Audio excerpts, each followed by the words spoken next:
this before we kicked off, and I think it's an interesting topic. So, we're still obviously very new to hot tenting, and we carried a carbon monoxide detector. Yeah, we want to And talk about this. I see like everybody in their videos have them going.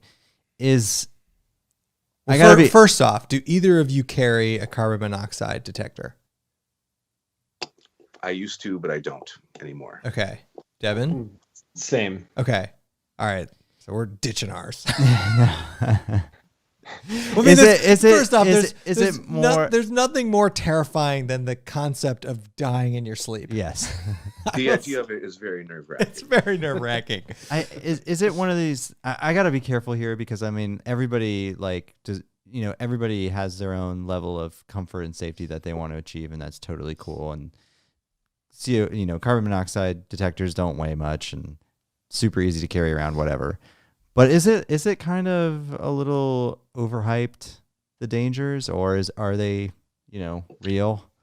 I mean, there's people dying from carbon monoxide poisoning. Yeah, it happens. There's a lot of documented cases of it. So it's definitely real. Yeah.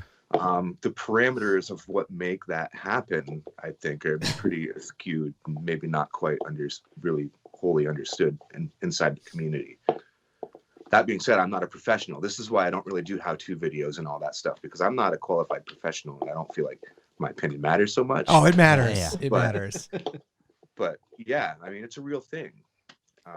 That being said, I personally have never come across a situation where it has been caused from a wood stove. Wood stove being the key term. Yeah. Like, very important to understand. That's a big point of it. I'm not saying that it hasn't happened. I'm just saying that I haven't found a case of it. It's always some sort of gas or charcoal that's usually the culprit inside a tight area. Snow caves, tents, people cooking in tents with canistered gas, that kind of stuff. And there's a lot of documented cases of it. But it's a touchy subject, and certainly each to their own, because it's a small device. It doesn't weigh much, and it's certainly worth a peace of mind. Yeah, and like absolutely. The $10 or whatever that you spend on Amazon to get a little battery powered one, if it makes you feel better, absolutely, by all means, like, go for it. So I'll ask each one of you this separately. Like, how long or how many times did you? So Justin, like, how many times did you hot tent with a carbon monoxide detector before you ditched it? I don't have a number, but my first year, my first season of hot tenting, I carried a carbon monoxide detector religiously, and I'd set it in different locations and experimented with it, and not once ever did it say that I was in a dangerous situation. That being said, it's something that we're probably going to talk about later, but I always have a sleep system that's rated for the conditions outside. I do not use a hot tent as my safety net. Survival mode. I sleep with a lot of ventilation. My tents are always open. I know we each have our own way. Everybody does it different, but I don't seal the base of my tent, and I always leave the vents on the top open. And I'm sleeping with a lot of ventilation going. And that helps combat anything that would potentially happen. For sure.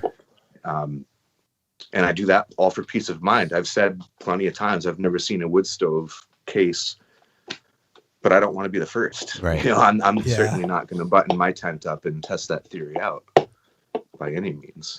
Devin, how about you? Yeah, how long did you go with a detector? It wasn't as long, just because I don't get out in the winter as much as Justin does. I know that, like, don't sell yourself short, Devin. You're still going out there. But it was probably like 7 or 8 times that I went, and then honestly, I think the batteries just died, or it kept going off in the garage. From your cars. That's funny. So my wife opened it up and pulled the batteries out, and I just got lazy and stopped taking it with me. But I'm honestly the same way. Even if I have one of the tents, because I have several different tents that all have the snow skirts and whatnot. Yeah. So if it has the snow skirts, then that helps trap a lot of the heat. But I always make sure that there's airflow from the ground that can move through the tent out the vent through the door at the top of the door. Do you this is a good question for you, Devin. What do the manufacturers say to do? Like, do they say carry one 100%? Well, if you look like specifically on the Lux tents, I don't own any other brand, but like on the stove jack cover of the Lux tents, there is like a printed label that's like skull and crossbones, like Okay. about carbon monoxide. Yeah. They actually recommend that you don't use anything that burns pretty much anything inside of the tent. Oh, really? Right. They're fairly they're covering their bases. Okay, Like, don't do this, okay, do that. okay. CYA kind of. Yeah, Okay. absolutely. Okay. That's Absolutely. interesting. It is interesting. It's do you guys know why carbon monoxide kills you? It's kind of interesting little physiological tidbit. If either you guys probably know. Do you know? Does it prevent your blood from absorbing oxygen?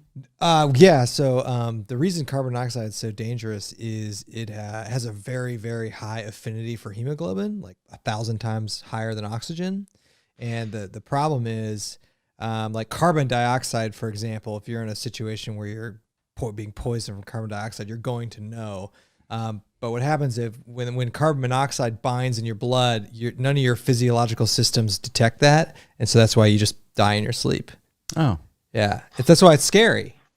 yeah. So it just outcompetes the oxygen, and your body doesn't really know it. Yeah, and it's not like any other gas being poisoned from. Yeah. So that's why it's so like I don't know the right word. It's so like nefarious. I don't know. It's kind of scary. But talking to you guys makes me feel better about it. Although I feel like now I'm just not going to take my carbon monoxide detector after this conversation. No. Well, I talked to Justin about this on Facebook a while ago, and I remember you sent me. There were some statistics from I think it was Georgia. You know, It was from the CDC. It was from the CDC, yeah. And it was I mean, it was scary. It was like these people were out car camping and a whole entire family died in a tent. Yeah. You know, and yeah, none of it was. It was all propane. None of it was wood stoves. But then I remember I was telling you, I was like, yeah, my dad thought throwing some charcoal briquettes in there was a good idea. And you're like, no, that's not a good idea. Don't do that. No. Don't So do that. I didn't think about how like the different substrates will give off carbon monoxide differently. And like, yeah, we brought it twice and the detector never.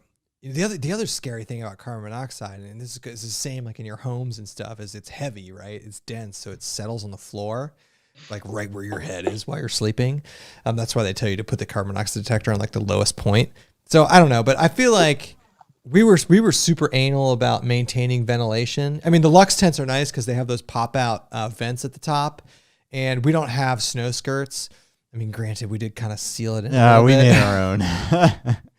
But I don't know. It's something that like the second you start researching this stuff, it's like, oh, red flag. I got to worry about this now. Yeah. But I was just curious if people who do this a lot, I mean, it sounds like you guys take it seriously, like you should, but We have to, yeah, especially when you're talking to people about it. yeah. Like on the other end of a camera, like that I have no idea who you are. Well, I also think you brought up really you know through this conversation so far you've brought up the point that like I'm really not staying up and keeping this thing going all Well, night. that was Justin's point is like at the end of the day, I'm going to let this thing burn out anyway at night. I mean, mostly burn out. So like, is it really that big of a deal? Yeah, and then that kind of segued